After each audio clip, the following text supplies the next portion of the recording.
Hi everybody, right, good morning. Thank you for joining us. My name is Marie Wadeson. I am a Managing Director here at Quantuma, and on behalf of our parent company K3 Capital Group, I'm also responsible for the K3 Hub, which is a membership organisation or membership group for fellow professionals through which you can access a range of complementary CPD and training courses and referral fees for certain types of work referred into the group.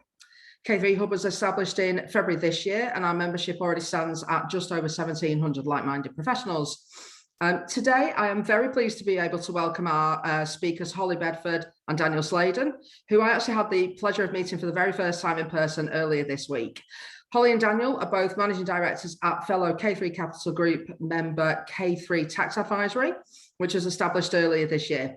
Holly is a transactional tax specialist advising on corporate sales and acquisitions, MBOs, group reconstructions, private equity-backed corporate finance investments, and family successions.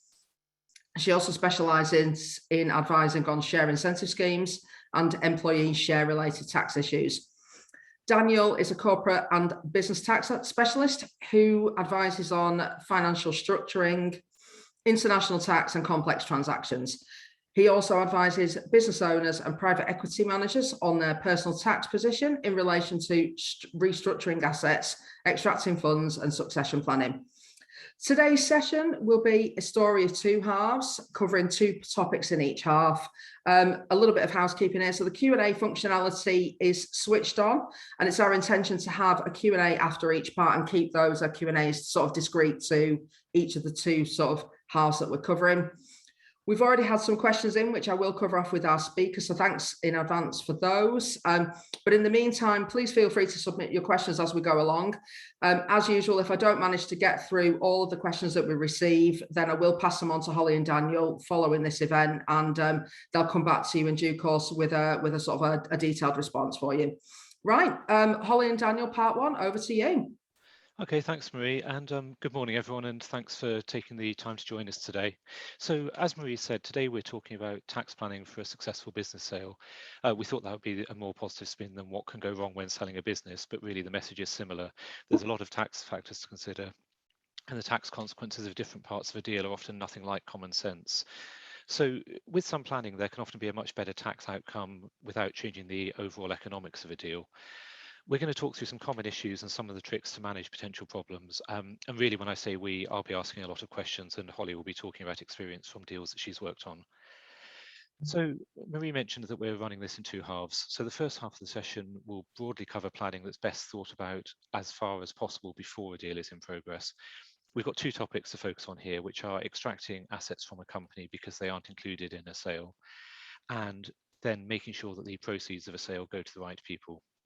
And then in the second half, we'll look more at the sales structure itself. So we'll be covering some common ways of receiving value, particularly looking at earnouts and partial sales achieved by rolling over some of the proceeds into new shares. So first off then, extracting assets before a sale. So we're going to start with a fairly common example of a target company which has a subsidiary not to be included in a sale. So that may be a trading subsidiary or a property holding company. Obviously, liquidating the target is probably not commercially possible as part of a sale, and the other obvious course of dividending out the assets that aren't being sold will generally trigger a tax charge to income tax on the shareholders at nearly 40%, particularly with next year's increase in NI and dividend tax rates. So, Holly, looking at that kind of common example, are there any better answers than liquidation or dividend tax? Yeah, so the way we approach this really depends on at what point we have been asked to have a look at this.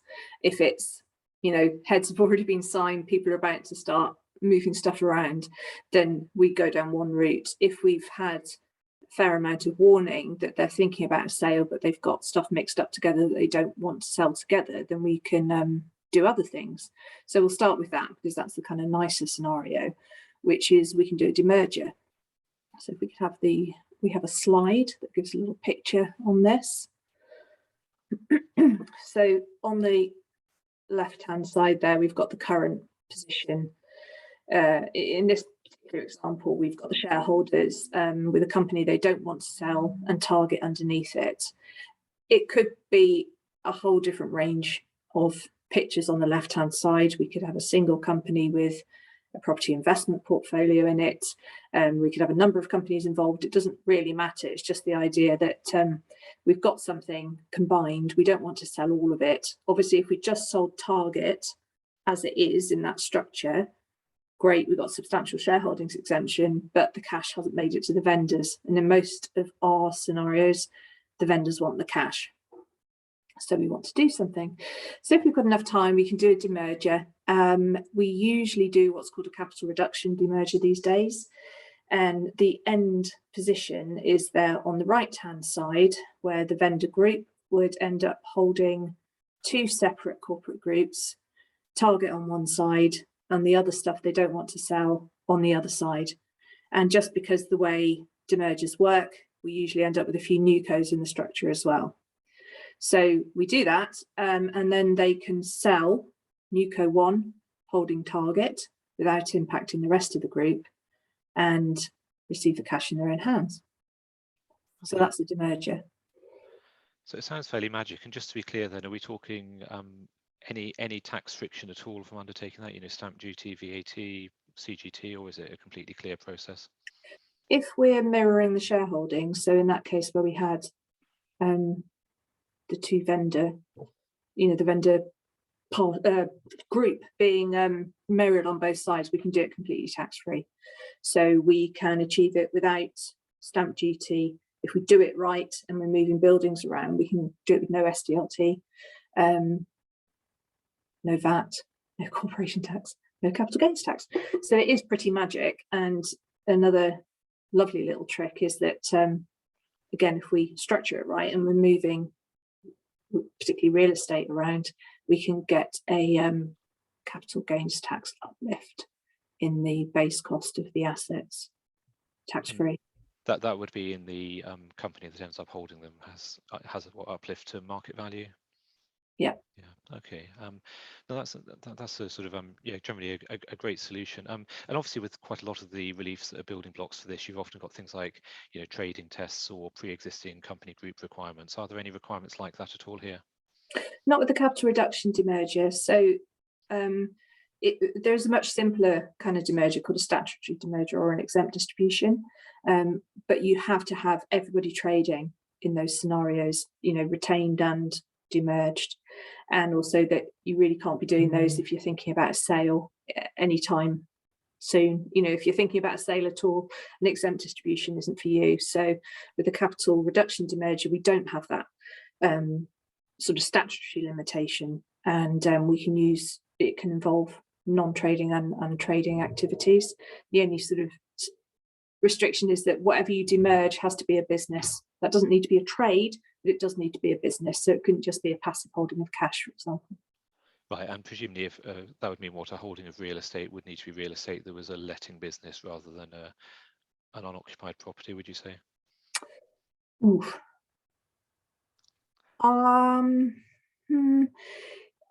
It's an arguable point. Let's put it that way. There is the view that anything a company does other than a purely passive holding is a business. So, but I suppose if it just sat there with an asset that it wasn't holding for appreciation, it never let it out, it just sat there with it for some reason, I guess probably not. But I've never actually seen that so far.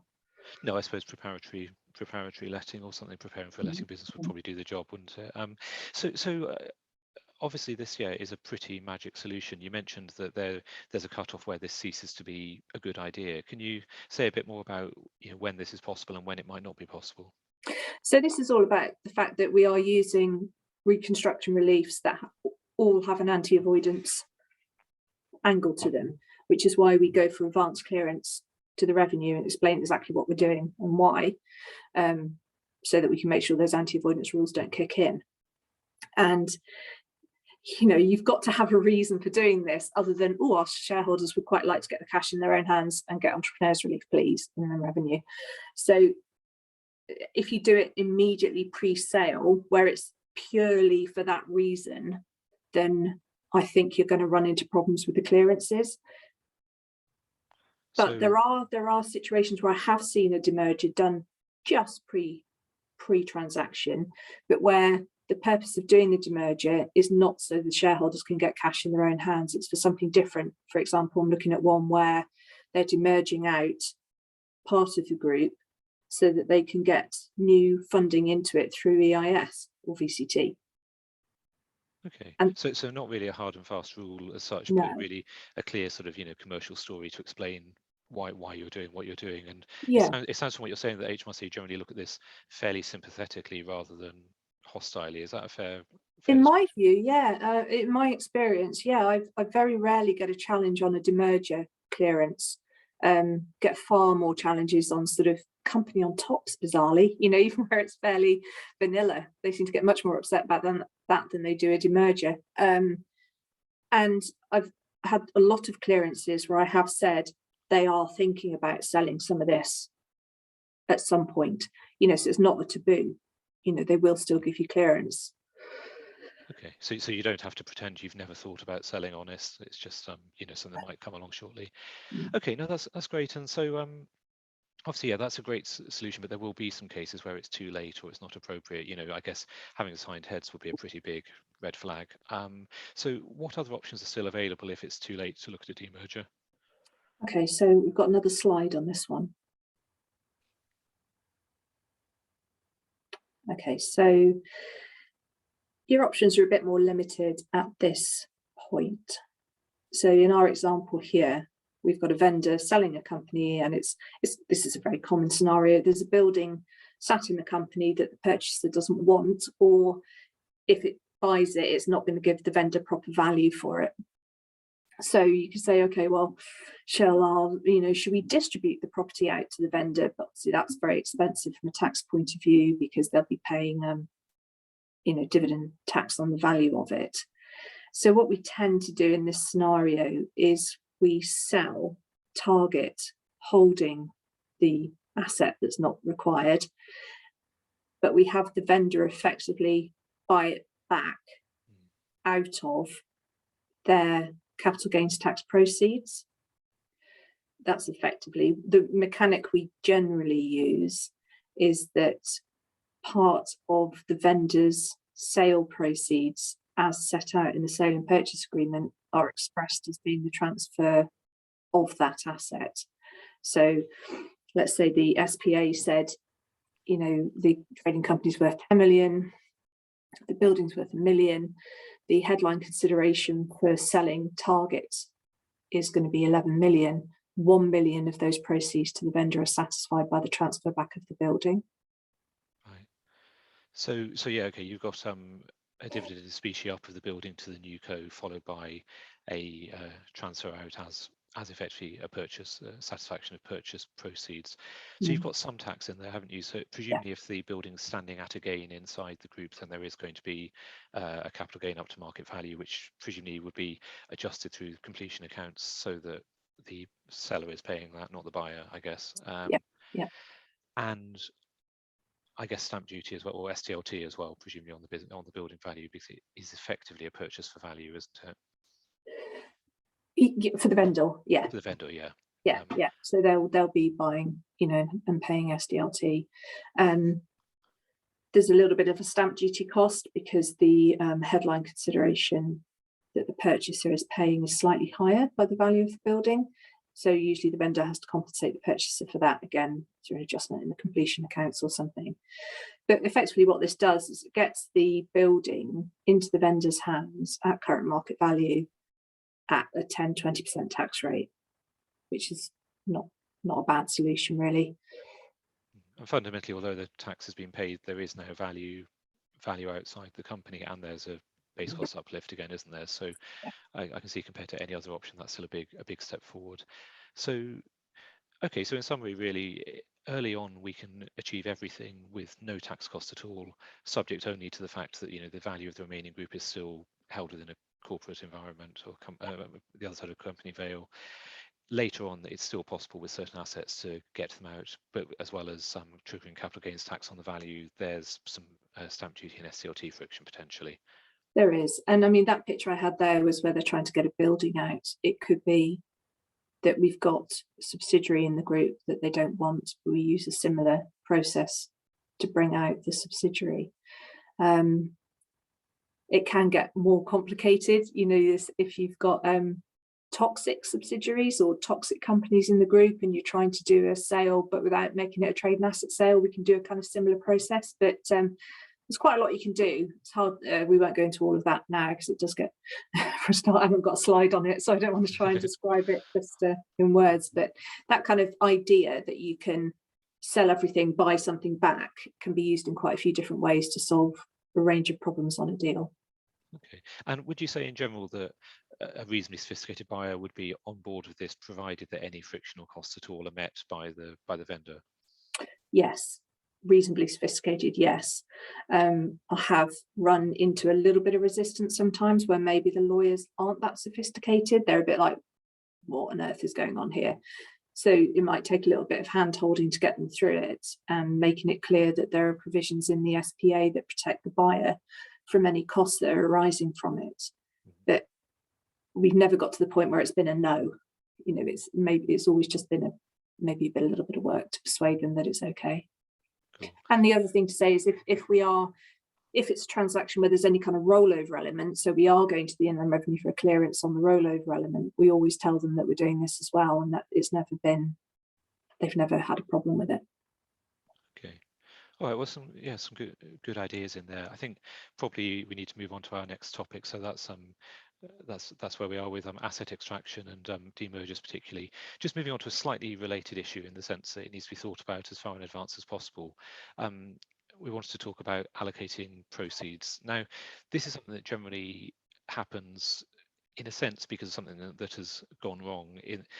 Typically, the main shareholder or shareholders have promised somebody else some of the proceeds of a sale, but they haven't got as far as allocating them shares at any stage, and that may have been organisation or punitive tax charges as they saw it earlier on in the process.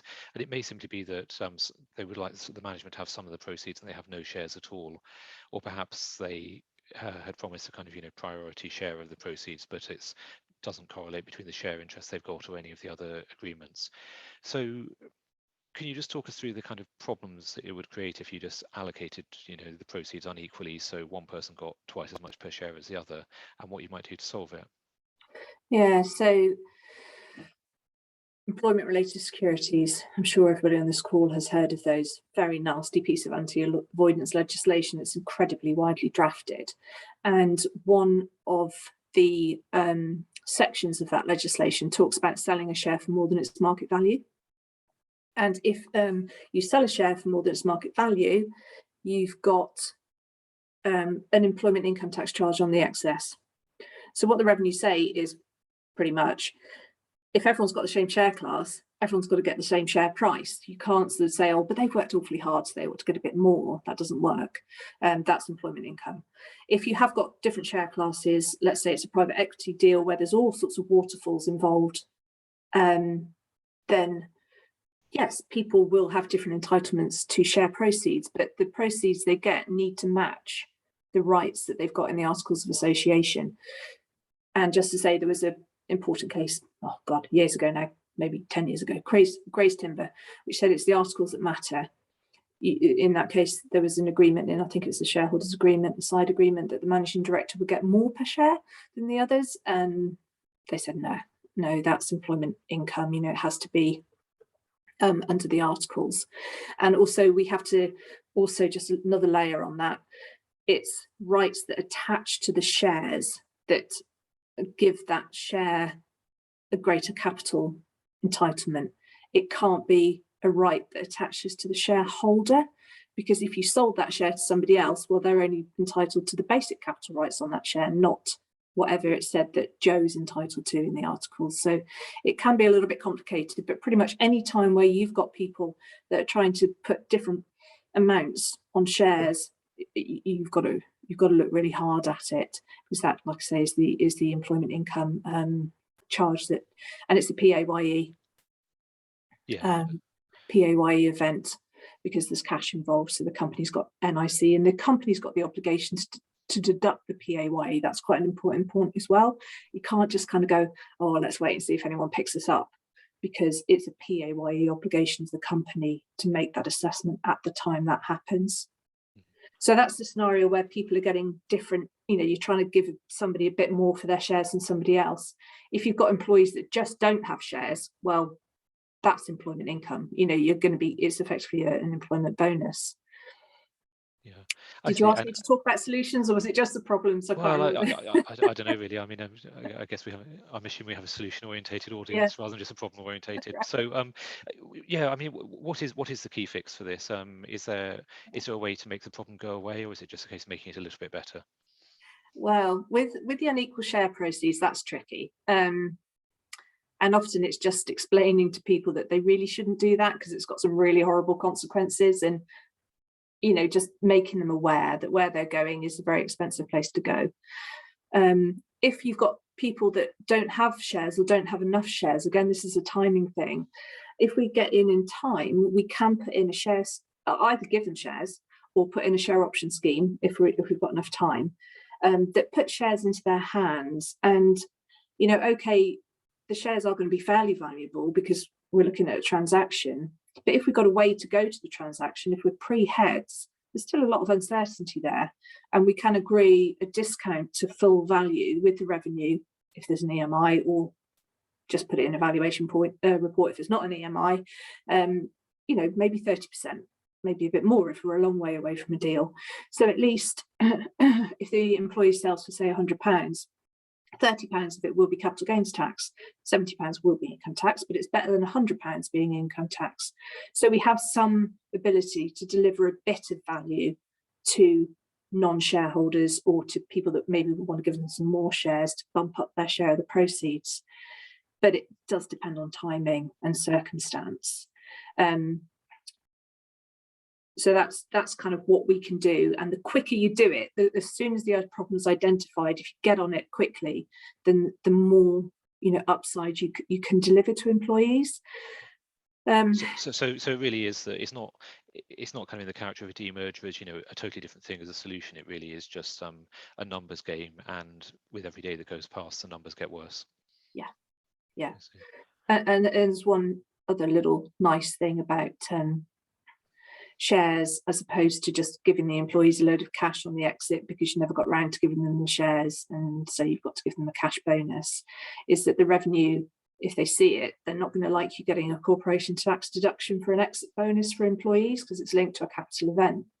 Whereas if you gave them free shares and so delivered them the value of the bonus, but in shares, even if all of that shares was income tax because you've done it right pre-deal, there's a statutory corporation tax deduction in that scenario, which can be really valuable. You've got these numbers can get quite big. So the fact that the company's got a 20% corporation tax deduction under the legislation can be really important in the deal economics, because the vendor can sort of say, well, that's mine, that's my benefit, so I want you to I want that adjusted in the purchase price.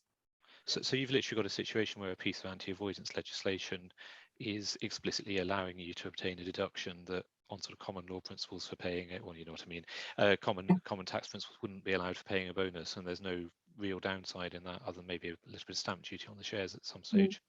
So that's well worth knowing. Okay, I think we've probably used our time on those subjects, so we better go to some Q&A. So I think Marie will come back in and ask us some unexpected questions. So when I say us, I mean Holly, obviously. Thank you very much to you both for that. We have had some questions that have come in advance of this webinar, but I can see that we've had a couple of questions in specifically from Arthur. Arthur, I think the questions are were sort of at a moment in time, and I'm now looking at them and I can't remember where they need to come in. Would you be able to just give me some context on those questions so I can get them to Daniel and Holly for you? And I'll hopefully, if you get back to us quite quickly on the Q&A, I'll run through the questions that we've had in already, and then we'll come back to Arthur's questions. But in the meantime, a question in from Paul in advance. So the question reads, how long would it normally take to complete a demerger from a standing start? A few months. So I'll talk through that. It can be done sooner, or it can take a lot longer.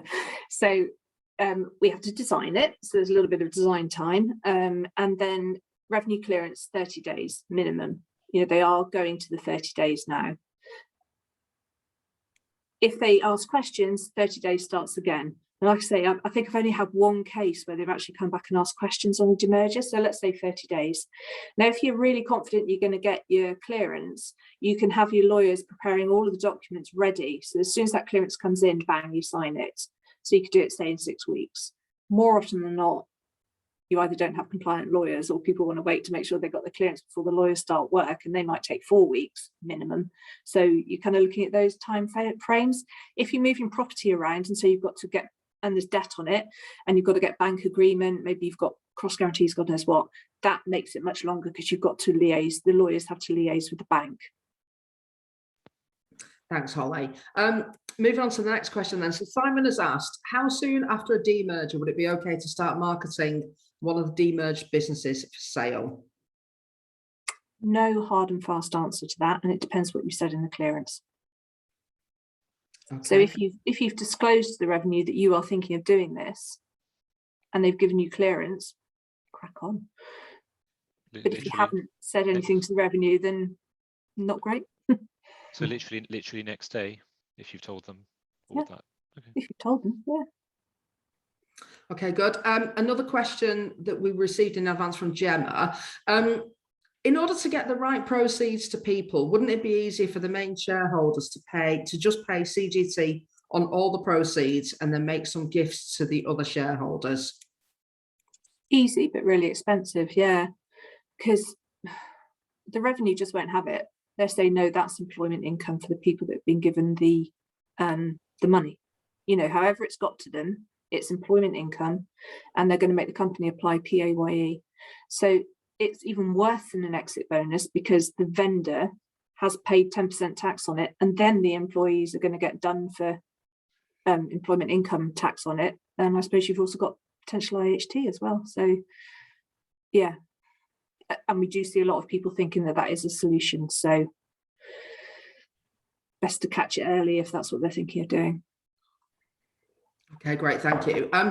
One question from Stephen that's just come in. So on the split of sale proceeds between shares, I have heard anecdotally of a scheme being used by a firm to reclassify the shares to different classes and introducing different capital rights to, say, the A and B class shares quite soon before a transaction happens. My view is that this will trigger income tax charges and NIC if RCAs. Yep. Do you agree, Holly? Absolutely.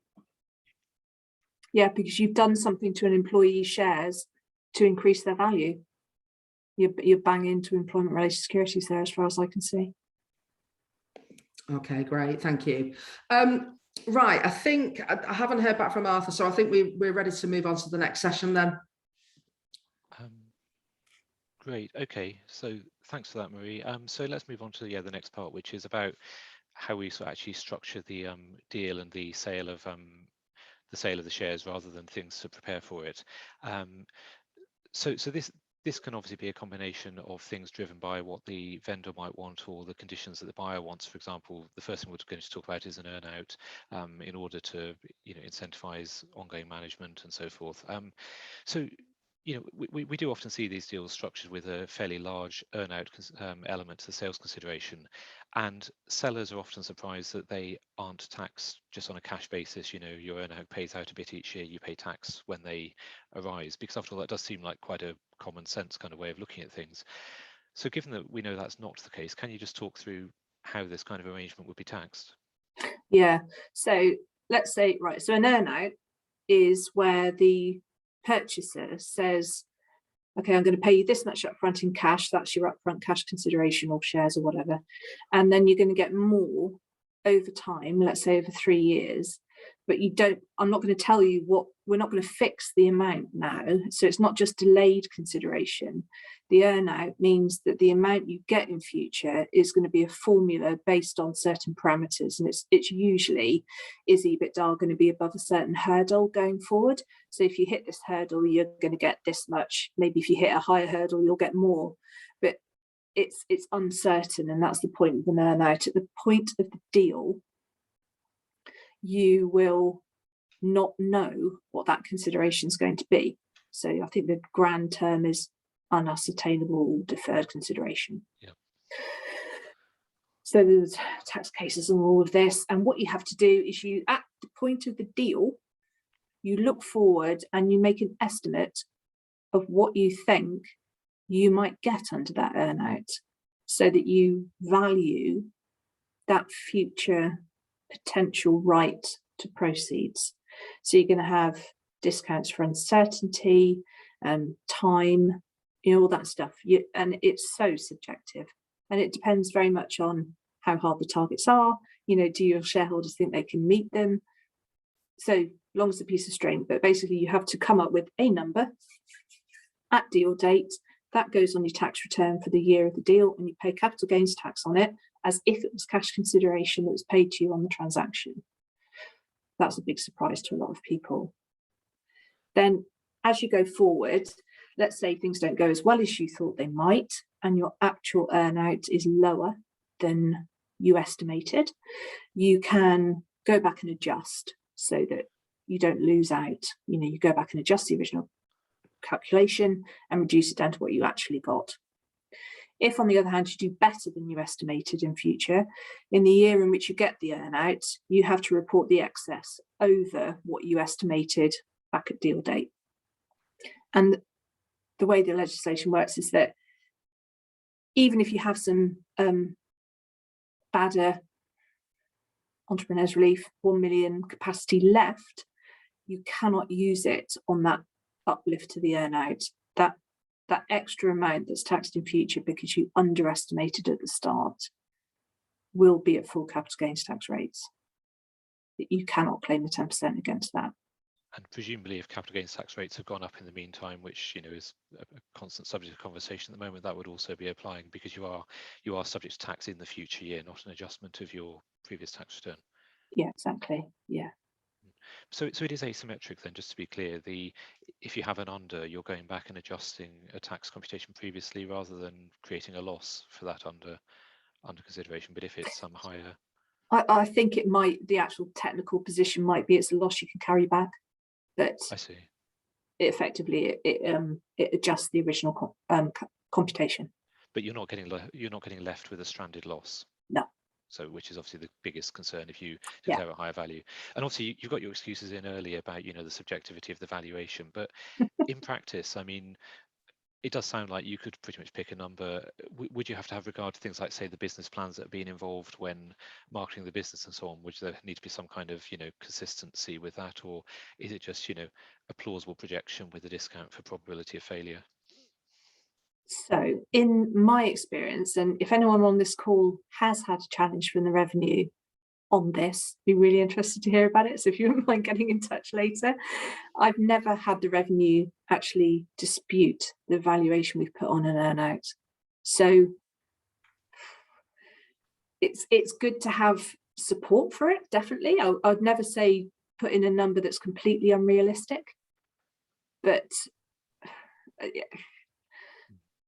I mean, to be fair, the only challenge I've had has been from a client 2 years later, where they decided they'd paid tax on more than they should have done, rather than from HMRC. But I guess, it's maybe a hard one to answer in that context. But would you feel that HMRC are more concerned about the value being too high or too low, or does that kind of depend on other arrangements and other circumstances that might be going alongside the earnout, like the seller's salary and that kind of thing? Do you mean as in terms of the estimate that's been put in?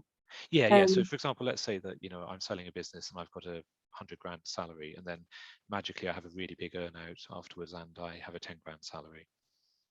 Oh, right. So if we're right, so earnouts, because there's that ability to think, oh, what I'll do is I'll take a really low salary going forward, but have a bigger earnout, or maybe even I'll drop my salary so that the way the earnout is calculated means I get a bigger earnout. Then the revenue are onto that one. And when you have an earnout in an SPA, there are sort of, I think in the revenue manuals, there's maybe 7, 8 kind of red flag things that could mean that actually the revenue come and say that earnout is not proceeds for sale of your shares. It's employment income. It's for your future work in the company, not proceeds for the sale of your shares. So that could be things like taking a lower than market rate salary, and certainly going from a market rate salary down to a lower salary. That would be a big red flag. The earn-out being calculated on your personal performance as opposed to corporate level performance, like profits or new clients or whatever, or business unit performance. So personal performance targets are not good for an earn-out. If the earn-out only applies to shareholders who are continuing in employment and not those that are not continuing in employment, that can be an issue. And the other one that's raised that comes up a lot in practice is that if people leave during their earn-out period, they lose the entitlement to the earn-out. That is put as a red flag in the revenues manuals, but they do also say they appreciate that that term might often be put in for very commercial reasons by the purchaser to protect the business, to make the important members of the vendor team stay for that transitional period. So I don't get too upset if I see that, just that one thing, provided everything else fits within the, yes, this really is deferred proceeds for the sale of your shares. It's not a disguised employment reward going forward. And you've referred to this being sort of in practice and being in the revenue manuals. So I take it from that you have seen challenges being taken on this. It's not something that is a theoretical problem that only comes up on DD, rather than something where HMRC will actually go for people. I think it's a real issue. Yeah, I mean, I've not seen it on my deals because we always stop them. Don't do it. Yeah. Stop doing it. Yeah. No, fair enough. Thanks. No, that all makes sense. I think we'd better move on to our final topic for today then, which is rollovers on deals. So another topic, loosely related to the way the consideration is structured. So this is sort of referring to a partial disposal of a business, but crucially not just achieved by, say, selling 60% of the shares and keeping 40%, which is just a straightforward CGT disposal. Really, we're looking at a situation where the buyer would form a new co, which buys 100% of the shares and then gives the seller a mixture of cash and shares in the new company. As demonstrated by our slide. Good point. There is a slide. I'd forgotten about that. Thank you. And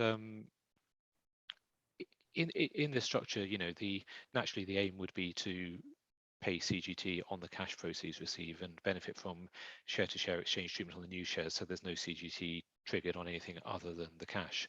So, in principle, that seems a fairly straightforward sort of 135, 138 sort of situation on the share-for-share exchange. But in practice, are there any issues with this kind of structure? Yeah.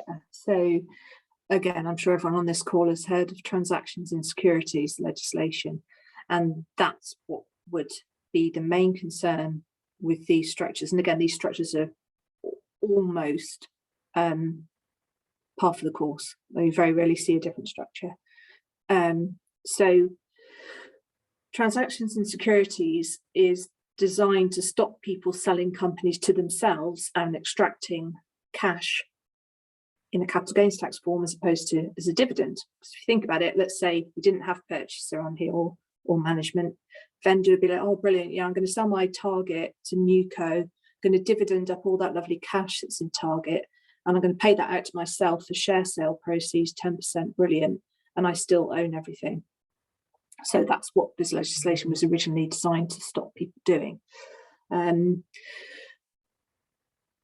we generally go for clearance when these structures are put in place. I had heard a rumour that Big Four has stopped going for clearance on these. Don't know why. Maybe they don't want to hear bad news. I'm not sure. There is what's called a safe harbour, where if the combined selling shareholding group hold less than 25% going forward, so as a group, if they hold 25% less going 25% or less going forward, they're within a safe harbour and they can't be caught by the transaction and securities legislation. And that 25% has to be maintained for 2 years post-transaction. Sorry, and just to be clear, when you say a group, you mean like a group of shareholders rather than a corporate group or similar, so just the original shareholder community, if you like. So if there's more than one of them, you have to look at their combined shareholding. Yeah. Yeah. So in this scenario, we'd have, let's say, management and purchaser held 75%, vendor held 25%, you're all good. If the vendor has more than 25% going forward, or the vendor group, then there is the potential that the revenue could challenge the cash that has been received by the vendor and counteract it and tax it as a dividend, to the extent that Target could have paid a dividend of that amount.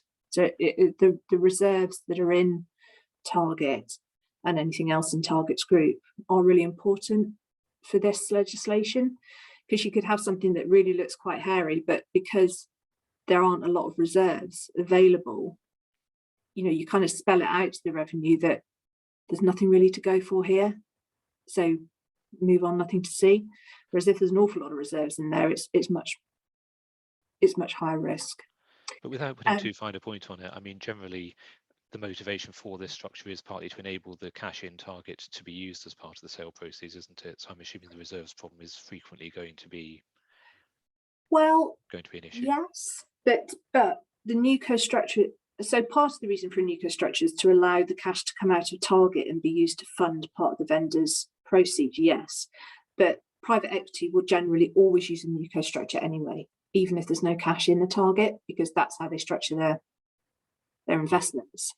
So it could be that it's not for that reason, and it's quite innocent. It's just that, you know, private equity have said, well, we just want 49% and we're going to do it through a NewCo, and then, you know, they put in bank debt, or they put in their own debt in, which is used to fund the vendor's cash out.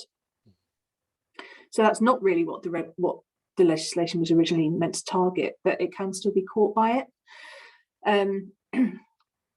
People often want to know, well, what does my vendor need to sell to be okay? And it's just a complete minefield, because I had one cleared the other day where the vendor had kept 51%. And it was one where there wasn't a lot of reserves, so maybe they just thought it wasn't worth the hassle, but there were reserves, you know, to be attacked, and they cleared it. Whereas others, you get people where the vendor's going down to, I don't know, 48%, and they refuse clearance. So it's really hard to get a handle on what they will clear and why they object to things, because they won't really talk to you anymore either. They used to be able to ring them up and say, look, what's your concern, you know, with this transaction, but that's not possible anymore. Yeah, because it kind of goes in cycles, doesn't it? You know, things that HMRC will or won't clear without, you know, too much inconsistency, and this one seems to be at quite a low point in the cycle at the moment. So so I guess then what's the answer really? Just to try and make sure that the deal is planned and clearance is sought as early as possible, so if there are any problems, at least there's time to negotiate around them rather than it derailing the whole thing, I guess. I think that's right. And, you know, if this is a genuine, you know, third-party transaction, this isn't about tax avoidance, particularly where there's private equity involved, and they say, we will not buy a majority stake, that's often quite common, then first of all, it's alerting your vendor that we might have a problem. Hopefully not, but we might do. And then also looking at things like, well, how about we bring some management in to move the shareholding percentage down a bit to make it a bit more palatable to the unknown revenue. So, you know, if it's a commercial transaction that's planned in a certain way, not for tax purposes, then you can't really expect people to completely change the deal structure to suit your tax. It's more like making people aware there could be a problem and doing what you can to make it a bit better. And also the way you write the clearance letter, you know, really hammering home to the revenue why, and that this is the buyer's, you know, parameters, not the seller's parameters, that kind of thing. Yeah, I see. Okay. All right. And just to probably finish off with one other part of this topic, going back to the diagram again, we often see a situation where the vendor has their ongoing share interest in NewCo, but there's a plan for them to exit completely. They're frequently looking to get out of the business over time and cash out fully. And so I suppose you end up with what you could see as a kind of natural earn-out, where there's an agreement to sell the remaining shares back to the purchaser in maybe a few tranches over a few years based on a current valuation of the company. So it's not exactly phrased as an earn-out, but it has the same economic effects, because if the company is performing, the shares are increased in value, and so the vendor's being incentivized by that. Obviously, they would be hoping to be getting CGT and potentially BADR on each stage of selling the shares. Does that work as expected? can be a bit of a problem. So another structure we see fairly frequently is the scenario here where NewCo in this scenario would not have bought 100% of target and might have bought 70% of target. Vendor retains 30% with an agreement that they'll sell the remaining 30% in over a number of years, depending on how the share price moves. Now, the problem you run into is that if you're selling a 10% shareholding, that should have minority discounts applied to it. But the vendor's not going to want minority discounts applied to it. And if they're an employee or a director, where you're in the employment related securities legislation again, and you could have the revenue say you've had more than tax market value for your shares because no minority interest discount's been applied. Therefore, we're back into potential income tax. Now, in the scenario that I just described, where NewCo's bought 70% with an agreement, say put and call options, maybe something like that, to get the remaining 30% off the vendors over the next few years, the revenue have said in their manuals that, you know, in that kind of structure, they accept it's kind of an earn out, and they won't seek to challenge under the minority interest discount point on that kind of structure. But that's not the same as where vendor in the picture on the screen has got 30% in NewCo. He's sold 100% and now he's got 30% in NewCo. And if he was selling that to purchaser or doing a buyback, we could be back into the minority interest discount problem. So what we usually see is what we call a second exit. So there's another, and particularly private equity, because they've usually got a 3 or 5 year time frame for the next transaction, that vendor would go at that point, but it would be part of another NewCo on top transaction, so that we're selling 100% to a NewCo, so we're out of that minority interest discount problem. So literally the same transaction again, really, that vendor gets another slug of cash and maybe even still some loan notes, but this time they get no shares from the further NewCo.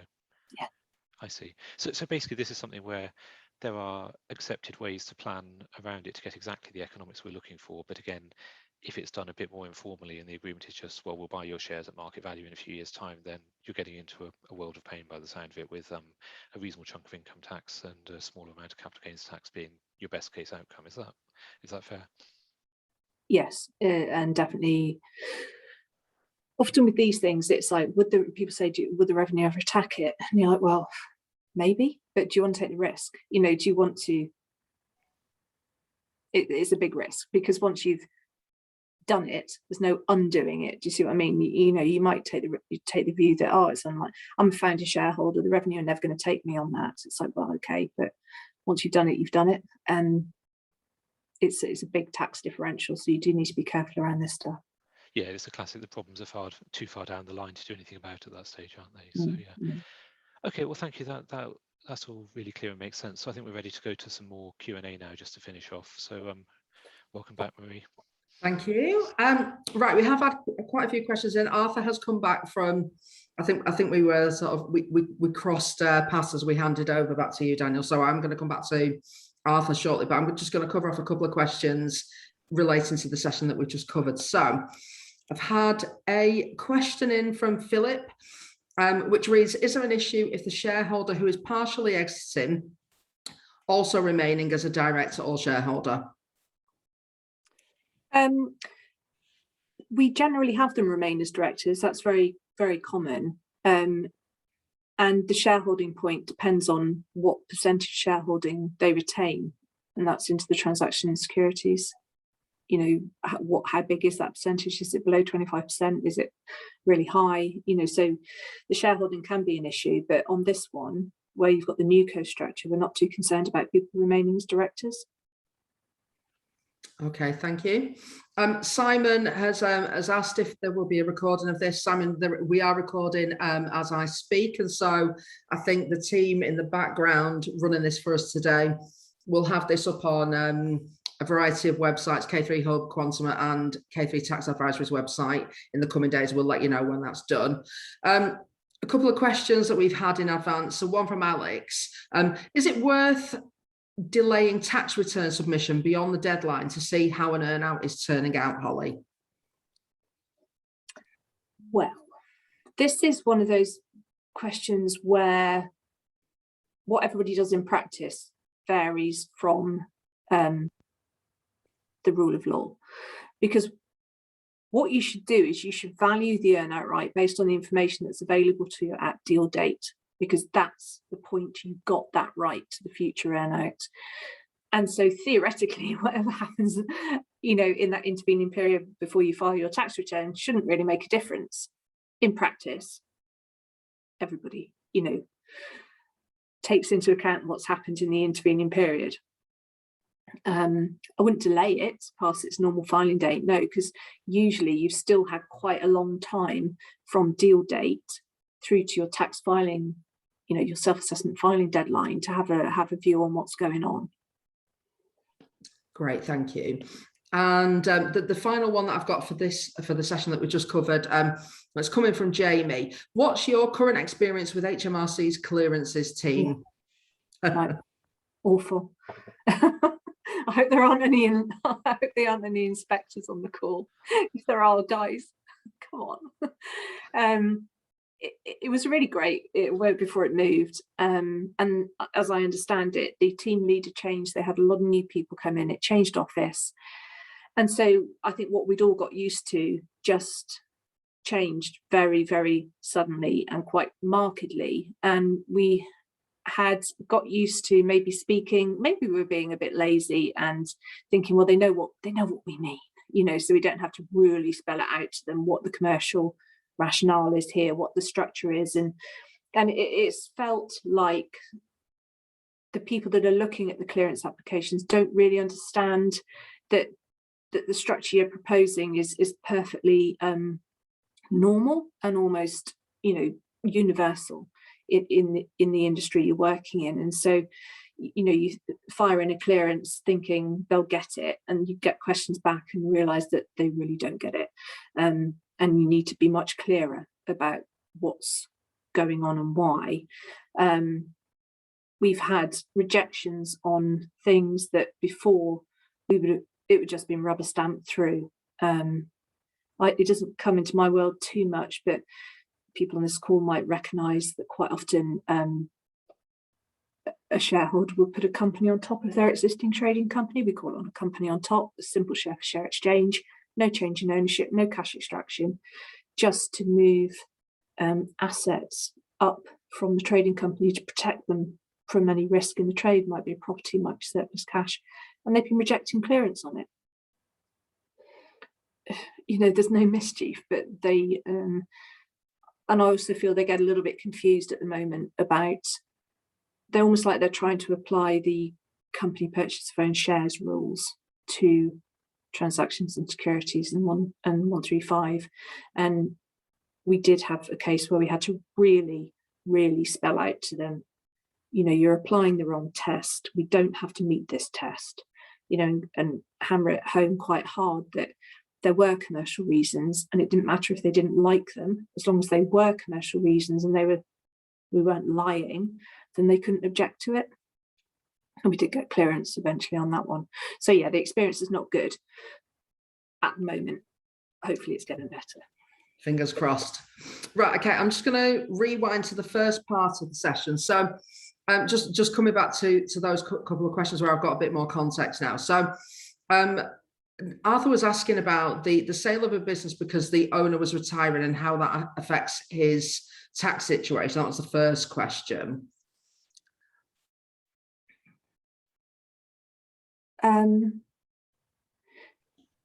I suppose in which part of his tax situation? I'll tell you what I'm going to do is if I put you in touch with Arthur after this session, I think that's the easiest thing. Going on to his second question. So the second question was about non-voting rights employee shares given to employees at no charge. What happens when the business is sold? So the fact that they don't carry votes, and that's very common actually, to give employees shares that don't carry votes, because the only reason you're giving them the shares is to allow them to share in the capital proceeds on a sale. So often they won't have any voting rights and they won't have any dividend rights, they'll just have capital rights. And at that point on the sale, the employees are entitled to whatever the share rights say for the capital. It does mean they could never qualify for entrepreneurs badder, because one of the requirements there is for voting rights. But often they don't have 5% anyway, so it wouldn't really be an issue. But yeah, we do quite often see that. Okay, lovely. I'll provide Arthur's contact details to you after this, and you can pick up on that first question. Just a very quick wrap up from me then. Thank you to you both, Holly and Daniel, for such a great session. Really detailed and full of useful information, hopefully, for everybody on today's webinar. Very quick thank you to the team in the background who consistently help us to run these webinars and make them as seamless as we can do. Just before I sign off, obviously we've got contact details on the screen if you'd like to take those. A quick plug for the last K3 Hub event for 2021 before we take a break for the Christmas. Our final Accentuate by K3 Hub takes place on the morning of the 16th of December. We'll have a series of market and technical updates from our restructuring and insolvency, debt advisory and R&D teams. We'd love to see you there. And finally, from me, thank you very much to you all for taking time out of your day to join us. Holly and Daniel, as I've said, their contact details are on the screen. And in the meantime, thank you very much for joining us, and have a great weekend.